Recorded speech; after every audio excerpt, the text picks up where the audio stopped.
ఇచ్చేసినటువంటి పెద్దలందరికీ మనస్ఫూర్తిగా కళాభివందనాలు తెలియజేసుకుంటున్నాను. ఇంత పెద్ద వేదిక మీద నాకు కొంచెం ఇదవుతుంది. థ్యాంక్ యూ అక్క. ఆ చల్లని సముద్ర గర్భం అనే పాట గత 10 ఏళ్లలో ఏ అభివృద్ధి కార్యక్రమం జరిగినా సాంస్కృతిక సారథి నుంచి మేము పాడుకునేవాళ్ళం ప్రతి వేదిక మీద. ఆ పాట విన్న ప్రతిసారి నా మనసులో తెలియని ఒక బాధ ఏదో అనిపిస్తుంటుంది. ఇంత ఆర్ద్రత ఉంటుంది ఆ పాట. ఒక్కసారైనా ఆ మహాకవి దాశరథి గారిని చూస్తే బాగుండు అనే ఫీలింగ్ కలుగుతూ ఉంటుంది. కానీ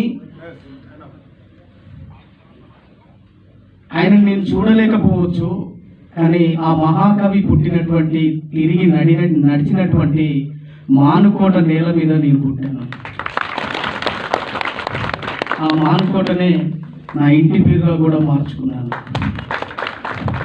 నా మొట్టమొదటి పాటలోనే నేను మానుకోటలో ఉన్నటువంటి వీరులను తలుచుకుంటూ రాసుకున్న పాట ఒక పల్లవి చరణం ఇప్పుడు మీకోసం పాడతా.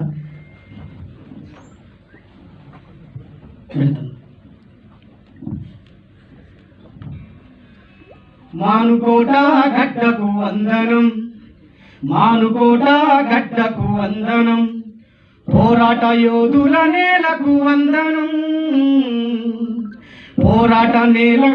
పోరాట యోధుల నేలకు వందనం, వీరధీరా శూరుల కొందనం. మానుకోట గడ్డకు వందనం, మానుకోట గడ్డకు వందనం, మానుకోట గడ్డకు వందనం, పోరాట యోధుల నేలకు వందనం, వీరధీరా శూరుల కొందనం.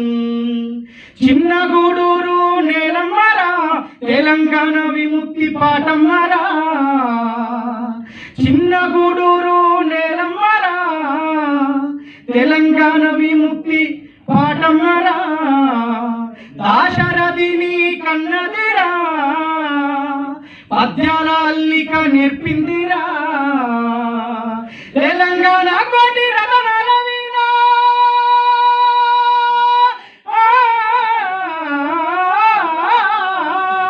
తెలంగాణ కోటి రతనాల వీణని ఎలుగెత్తి చెప్పిన వీరుణ్ణి అన్నది కోట, నా కోట.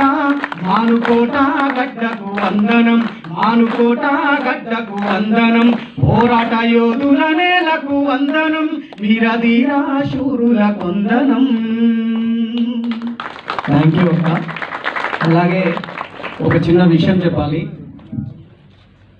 బడుగు బలహీన వర్గాలందరికీ అండగా నిలవాలని చెప్పి బీసీ సమాజానికి, బీసీ జాతిని అందరినీ ఒక్కటి చేయడానికి చెంగు సైరనై కదిలొస్తున్న మా కవితకు మనస్ఫూర్తిగా కళాభివందనాలక్క. ఎందుకంటే ప్రజా కళా వేదికని ఏర్పాటు చేసి నన్ను, సందీప్ను, మిగిలిన కళాకారులందరినీ దాంట్లో భాగం చేసి ముందుకు నడిపిస్తుంది అక్క. సదా మీతో నడుస్తాం. జై తెలంగాణ, జై కవితక్క.